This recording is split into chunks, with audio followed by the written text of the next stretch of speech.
snow showed no signs of stopping, and so Amaya and the wolf sought refuge in a cave. He had led his pack for almost a decade, but the wolf was now badly wounded and no longer the creature he once was. If he were to stay in the cave to rest, he might recover, maybe even one day return to the pack. Yet the wolf somehow knew this would never happen. He still had no idea what had burst him to save this small puppy. All he knew that it felt like the right thing to do. Amaya walked out of the cave and seated herself by the wolf. "Where are your parents?" asked the wolf. "I don't know," said Amaya. "We were separated in a storm. Do you know which direction they might be?" Amaya shook her head. "To reach any destination," she said, "the wolf, you need a direction without knowing which way to travel. We won't be able to find your parents." Amaya looked helplessly out into the horizon, searching for an answer as to where they should go. She was silent for a moment and turned to the wolf. "My mother once told me a tale about the moon." The wolf remained silent. "She said that if you follow the moon with all your heart, it will take you where you needed to be." The wolf snorted. "That's nonsense." "Oh," said Amaya. Seeing the puppy's face fall, the wolf instantly regretted his words. "But what would I know?" he said. "Perhaps your mother was right." "Do you think so?" Amaya asked. "I don't know," said the wolf. "Following the moon may not achieve anything, but staying here talking about it definitely won't." "But I don't know what lies in that direction," said Amaya. "It would be a journey into the unknown." A glint appeared in the wolf's eyes. "That's my favorite." "We should start now," said the wolf, "for the moon will not wait for us.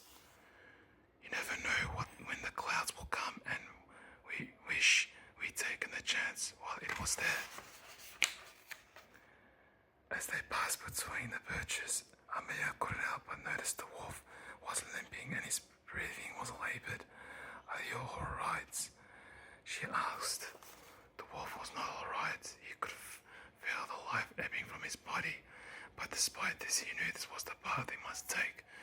He had never wanted anything so much as to protect this innocent creature. Dream. "My form is breaking," said the wolf, "but I feel as though something inside me is changing and growing stronger."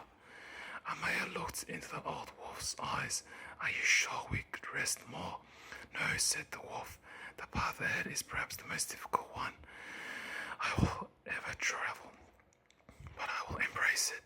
I will devote myself fully to it, and I will welcome every child that it brings, for I know is it what I need to make me where I need to be." "Come," he said, gathering his strength. "Everything that is important will happen today." "What do you mean?" asked Amaya. "There is no tomorrow," said the wolf. "Tomorrow, when it matters, will be today." They continued through the forest, the moon high and bright above them. But as the forest thinned, their way was blocked by a towering cliff stretching to either side as far as they could see. With no means to scale it, the wolf turned to his right and began to follow the cliff. "This is the best way?" asked Amaya, seeing that they were no longer heading in the direction of the moon. The wolf nodded. "Yes, Amaya. For now we are forced to head in a new direction, but everything for us is still the way, no matter the twists and turns, the trials and the obstacles. It is always the way, the path. You cannot walk another one, so we must have faith and give this one everything we have." But before long, they came across a deep fissure leading into the rock. Beyond, Amaya could just make out shaped stones, pillars and stairs. "This may take us back towards the moon," said the wolf. Amaya was not sure, but as the wolf had just said, this was now the path. She certainly did not want to be alone, so ran to catch up with the wolf.